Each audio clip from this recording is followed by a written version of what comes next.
when you write the letter, don't let the perfect be the enemy of the good, but try to write a letter that they'll keep in the nightstand. That's why it's mostly got to be a thank you note. You certainly ideally kind of address some things, commitments, that kind of thing, get the conversation going, but you want something that they're going to pull out. And it might be something that they pull out maybe at times of retirement when things aren't going so well. Because even if you're financially sound, you're still going to have some dark times. Or maybe you need to pull it out when you're drifting apart to say, this is our Constitution to lead us forward. I think once you start going through some of these gratitudes and reflecting on the good stuff, it's easier to keep going. Welcome to the Healthy and Wealthy Retirement, where your certified retirement counselor, Mark Struthers, takes a holistic approach to retirement, going beyond finances and embracing holistic well-being. This YouTube channel will address not just the financial part of retirement, but also the social, the physical, and the emotional parts of retirement. Everything you need for healthier, a wealthier, and a happier retirement. Welcome to the Healthy and Wealthy Retirement. My name is Mark Struthers, and I'm excited you're here. Today we are talking about retirement letters. And I was talking to a client, and I don't know who came up with it first, but we talked about if you're going to do a retirement letter to your boss, and we'll go over what that looks like. Those are a little bit simpler. Why not do a retirement letter to your spouse? So we came up with some ideas for a retirement letter, and we're going to share them with you. We'll give you some templates. Also, please comment below. This was a work in progress, and everything is better when there's more input. This was me and my admin going at it. And I want to be honest, I should have engaged a few other advisors. Maybe I will, and I'll follow up with a part two of this. My network is so large, I should have. But I wanted to get this recorded. So a retirement letter to your boss is pretty straightforward. I think you should be a little warm, but it's pretty professional. I think you should express gratitude. Try to come up with specific things that you're thankful for. The company, the boss, the mentorship, the friendships. And I generally think no more than 2 or 3, maybe 4 or 5. I think for something like this, you just don't, you want it to be quality over quantity. And transition help, the handoff plan, the timeline, whatever it is. And also availability for questions, consulting, if you're going to have it. Say, hey, before our trip, or, I'll be around town. I would set boundaries, say I'm available. If you need me for an hour or two within the first few weeks, please feel free to call. And then a warm close and signature. And we'll give you a couple examples. Those really are not terribly unusual, although I do think you should put some thought into this. This is a big deal. This isn't a resignation letter. I would also tell your boss in person or live call and then send a letter. You want to be respectful unless maybe they're the reason you're retiring. Maybe it's retiring early. Tell them in person. Use the word retirement, not resignation, if benefits depend on that status. And I think this is probably really true with equity comp. I would be very careful on the wording because some equity comp allows you to continue to vest. Typical notice is 2 to 4 weeks, more if you're a senior or in cycle or critical work. And if you're on good terms, why not? Think 4 to 6, 4 to 8 weeks. Do not get into personal finances or health details. Keep it brief and positive. Don't overpromise post-retirement availability. Be clear and realistic. We already mentioned that. So we'll put in an example of what that might look like if you sign up for our newsletter. We will include that into our many free tools, including things like a tax guide. So on to what is a little bit of a novel idea, how to write a retirement letter to your spouse. Because if you are going to write one to your boss, why not to the person that carried you across the finish line? So we're going to give you a 7-part template, and some example lines that you can steal or make your own. So what is this? It's a love letter that marks a life transition, sets expectations, and celebrates your partner. And this is a big transition. If you're getting married, starting your careers, having a family, having those kids leave the house, hopefully in a reasonable amount of time. I have an 18 and 20-year-old, so I'm hoping that they're not in my basement in 5, 6, 7 years. And do not make this about legal or financial advice. This is not, and hopefully not, a breakup letter. The mindset before you write should lead with gratitude, name sacrifices, unseen labor.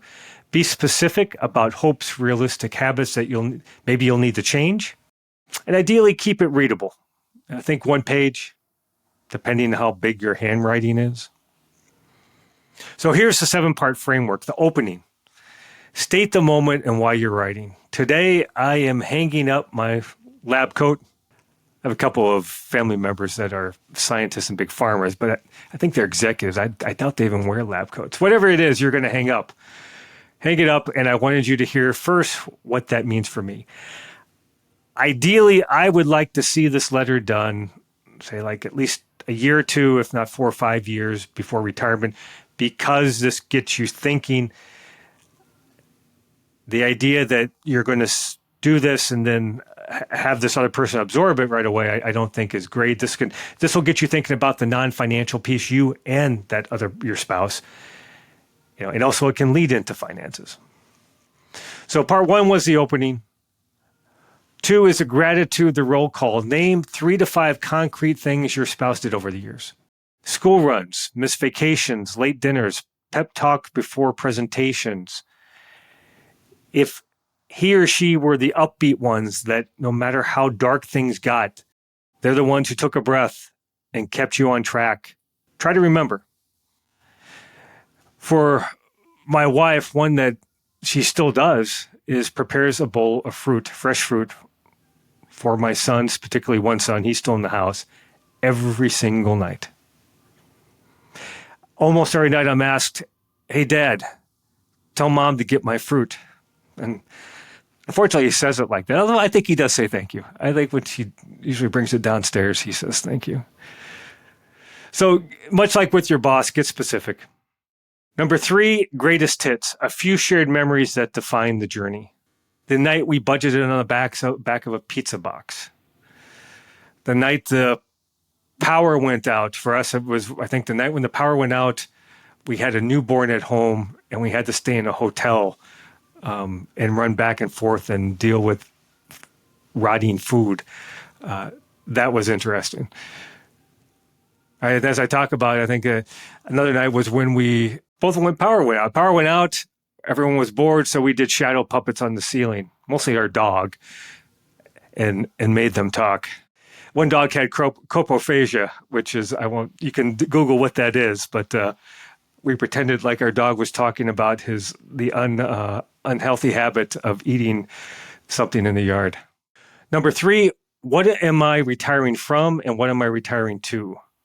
So from 6 a.m. commutes, weekend emails, stress, late nights, but what are you retiring to? Tuesday coffee walks, grandkids soccer, fixing the squeaky door.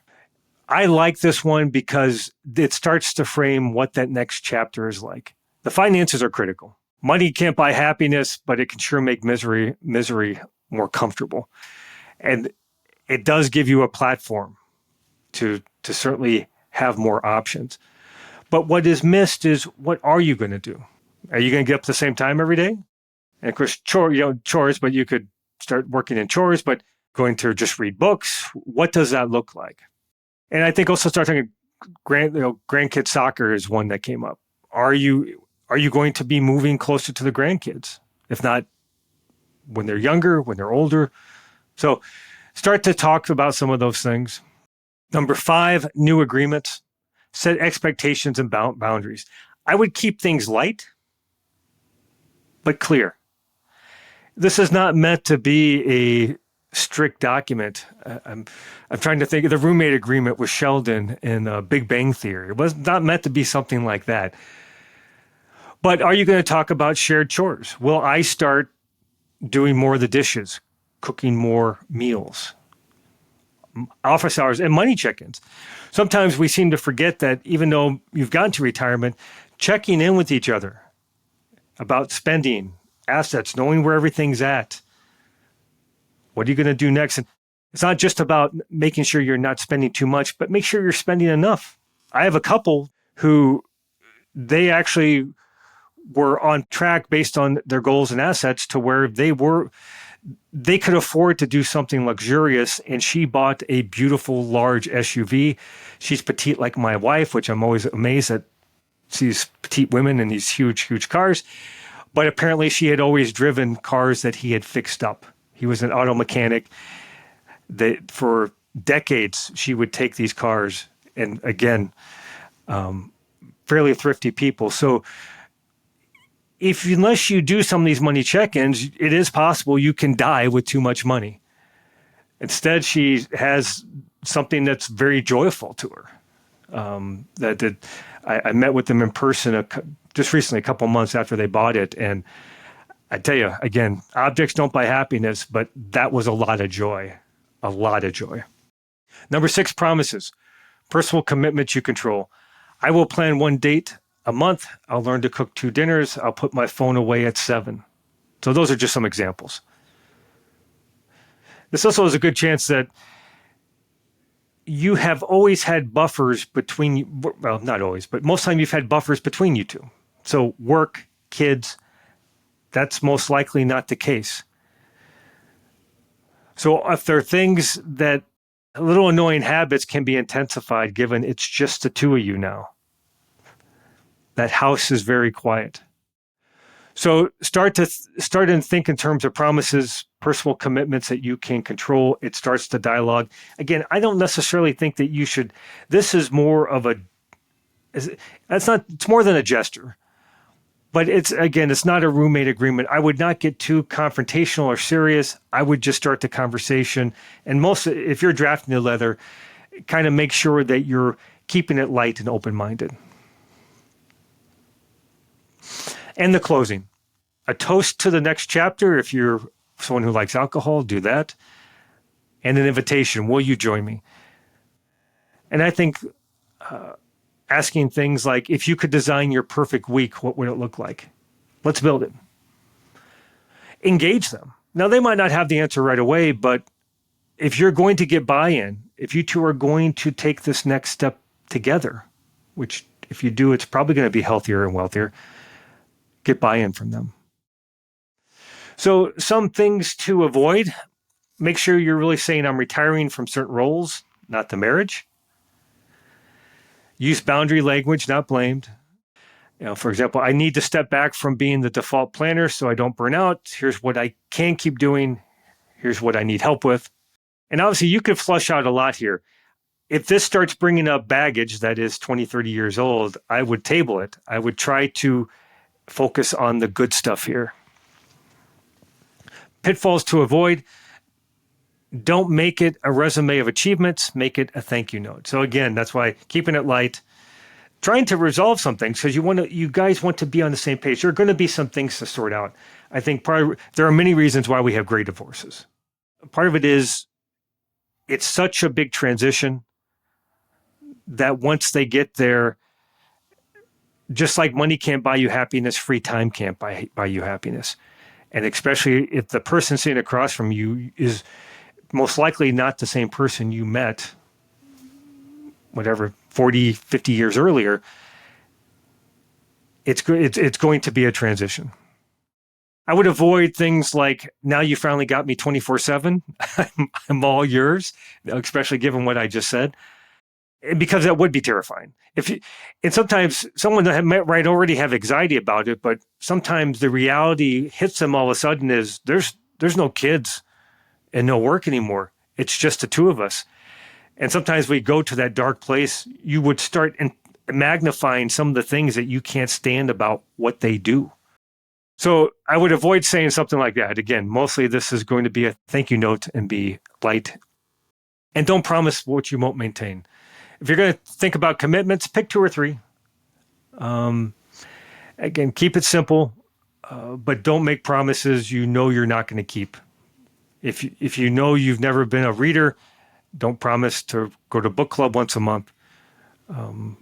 If you can't stand walking and you know you're not going to do it, don't promise to go on that morning walk.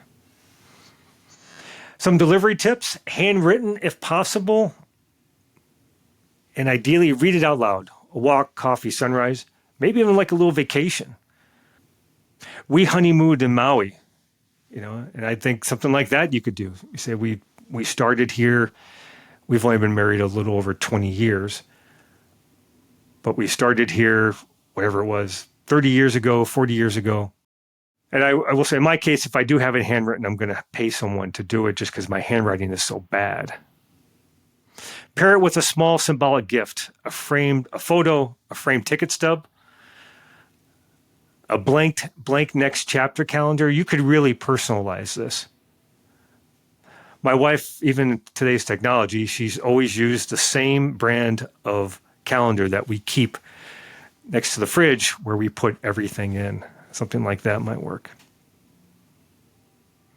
After reading, ask and listen. What are you excited about? What worries you about the change? Keep it open-ended. My neighbor just got back from Europe, and when I was talking to her, when I tried to ask this of everyone, is what did you like the most? What was most exciting?